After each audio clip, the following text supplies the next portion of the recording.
이 좌파들은 북한만 바라봤는데요. 김정은이가 결국 배신했습니다. 그 소식 전하겠습니다. 자, 금강산은요, 예전에 현대아산에서 투자한 이후로 어떻게 보면은 박광자 씨 사건 전까지는 마치 대한민국이 아주 자유롭게 관광을 갈 수 있는 것처럼 사람들이 착각을 했었죠. 근데 알고 봤더니 박광자 씨 사건이 일어나면서 어떻게 보면은 아, 이곳은 정말 위험한 곳이구나. 이거는 진짜 우리가 북한의 외화를 송금해주는 그런 통로구나. 이런 걸 알 수가 있었습니다. 어쨌든 그동안 금강산 관광을 오랫동안 못하다 보니까 김정은이 열받았나 봅니다. 그리고 또 문재인은 그동안 김정은한테 여러 가지로 잘 보이려고 노력을 했는데요.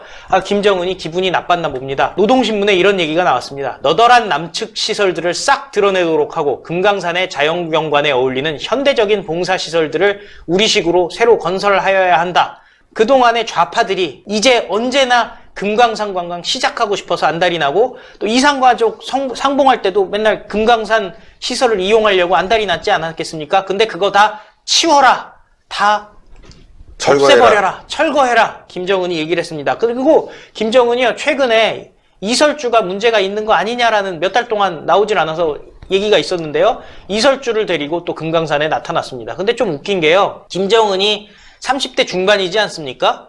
근데 지금 나무 지팡이를 들고 나왔어요. 그러니까 관절이라든지 뭐 이런 건강 문제가 굉장히 심각하다라는 거 확연하게 볼 수가 있고요. 또 그러면서 이렇게 얘기합니다. 금강산에 대한 관광 사업을 남측이 내세워서 하는 일은 바람직하지 않다라고 또 얘기를 했습니다. 그러니까 뭐 이제는 대한민국 빠져라! 우리가 직접 하겠다라고는 얘기 아니겠습니까? 이제는 금강산 관광 재개를 통한 남북관계의 개선 이런 거 바랄 수가 없게 된 겁니다. 그런데요. 당 중앙위원회 해당 부서에서 금강산 관광지구의 부지를 망탕 떼어주고 문화관광지에 대한 관리를 외면하여 경관에 손해를 준 데 대하여 엄격하게 지적했다 하니까 뭐 혼낸 거죠. 예. 니네들 왜 땅 떼줬어? 그런데 이 땅 떼준 사람이 누구겠습니까? 김정일입니다. 그렇죠. 예. 그래서 지금 상당히 문제가 심각해지지 않을까 하는 얘기가 있습니다. 그러면서 이렇게 얘기합니다. 지금 금강산이 마치 북과 남의 공유물처럼 북남관계의 상징, 축도처럼 되어 있고 북남관계가 발전하지 않으면 금강산 관광도 하지 못하는 것으로 되어 있는데 이것은 분명히 잘못된 일이고 잘못된 인식이다 해서 공유물이 아니고 이제 북한이 알아서 금강산 관광 하겠다라는 얘기를 하고 있습니다. 그런데요. 지금 중요한 부분이 있습니다. 국력이 여릴 적에, 약할 적에 남에게 의존하려 했던 선임자들의 의존 정책이 매우 잘못되었다라고 얘기를 했는데요. 선임자, 바로 김정일입니다. 그렇죠. 김정은이 드디어 김정일을 겨냥해서 공개적으로 비판을 시작했습니다. 이래서 지금 김정은의 혈통이 일본 혈통, 그렇죠. 이런 얘기가 나오는 거예요. 지금 그 얘기를 제가 좀 드리려고 하는데요. 일단 김현철이 오늘 이 부분에 대해서 얘기를 했습니다. 민주당의 간담회에 나가서 이렇게 얘기합니다. 기자들이 물어본 거죠. 지금 김정은이 김일성을 깠는데 어떻게 된 겁니까? 물어봤더니 선대 정책에 대해 비판하는 형식을 취하고 있기 때문에 좀 더 분석을 해봐야겠다라고 얘기를 했습니다. 사실상 좌파들이 멘붕이 온 겁니다. 왜냐면은 자기들은 백두혈통이라고 해가지고 김일성 말, 김정일 말, 김정은 그렇죠. 말 세 개가 다 금과 옥조라고 생각하고 여기에는 오류가 없고 언제나 계승을 한다라고 생각을 한 거예요. 유훈통치라고 생각을 했는데 김정은이가 김정일을 공개 비판하고 나선 겁니다. 이거는 그동안 신의 한수에서 여러 차례 보도한 바가 있습니다. 김정은의 혈통에 대해서 분명히 의혹이 있다. 이 부분에 대해서는 심지어 MBC라든지 이런 데서 가짜뉴스라고 직접적으로 공격을 한 바가 있거든요. 그리고 또 이해란 박사님도 출연하셔가지고 김정은이 틈만 나면 자기 아버지 욕을 한대요. 사석에서 아버지 욕을. 그 양반이 잘못해갖고 이렇게 욕을 한다고 하는 거 아닙니까? 이 혈통에 대한 문제가 분명히 있다. 이렇게 볼 수 있는 거죠.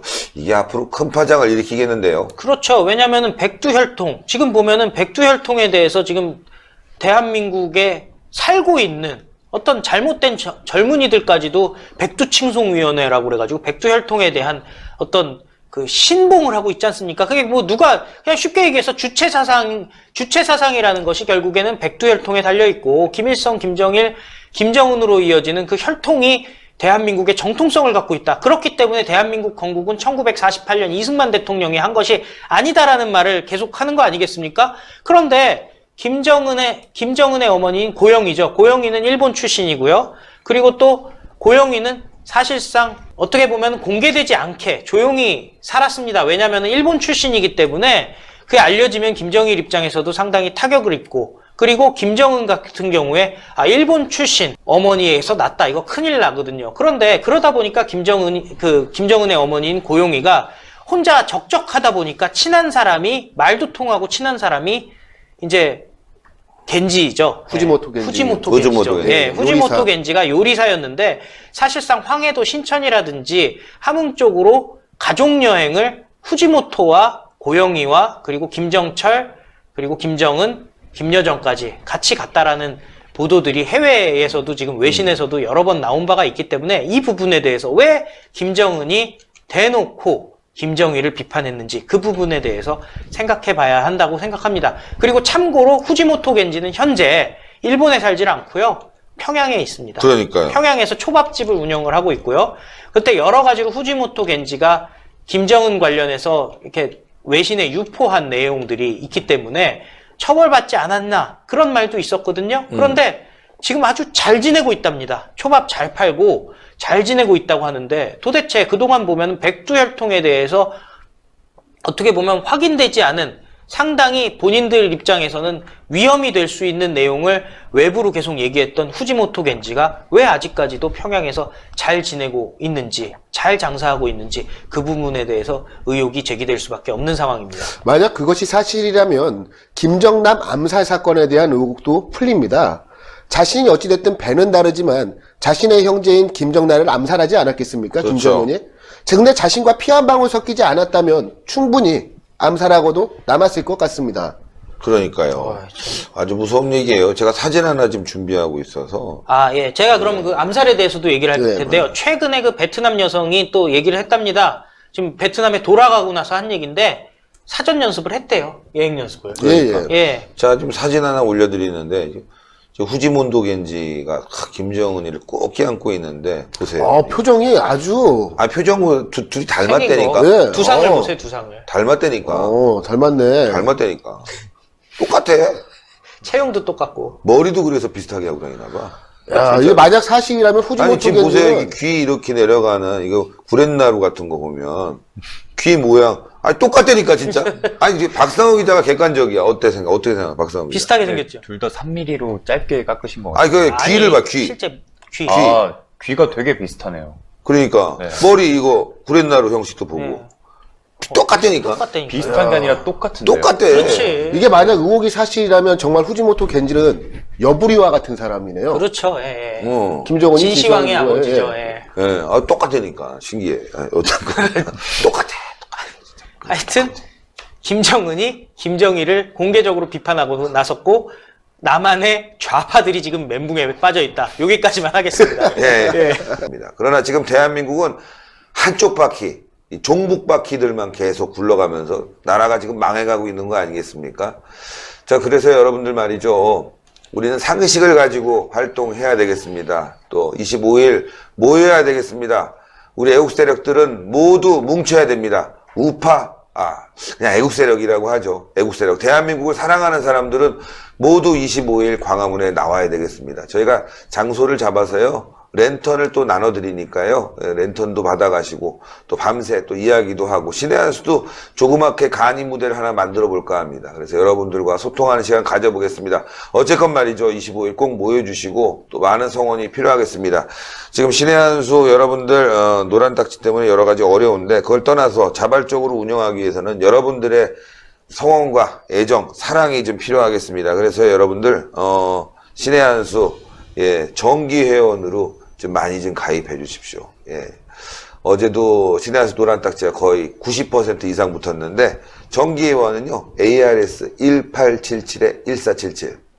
애국보험이다. 진짜 보험이 아니에요. 애국보험이다. 신의 한 수가 잘하길 바란다. 더 좋은 보도 해주길 바란다라고 생각하시는 분들은 지금이라도 이렇게 구독자님들은 이 정기 회원으로 가입하시면은, 매달, 10,000원도 좋고요.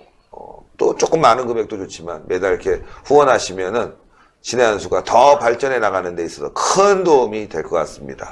신의 한 수의 구독, 좋아요, 알림 방법입니다. 보실 영상을 눌러주세요. 아래의 구독 버튼을 눌러주세요. 그럼 종 모양이 나옵니다. 그 종 모양을 눌러주시면 신의 한 수의 새로운 영상들이 알림이 울립니다. 그리고 엄지척 좋아요 버튼을 눌러주세요. 여러분의 구독, 좋아요 버튼은 신의 한 수에 큰 힘이 됩니다. 댓글로 여러분의 많은 의견도 듣고 있습니다. 응원의 댓글도 부탁드립니다.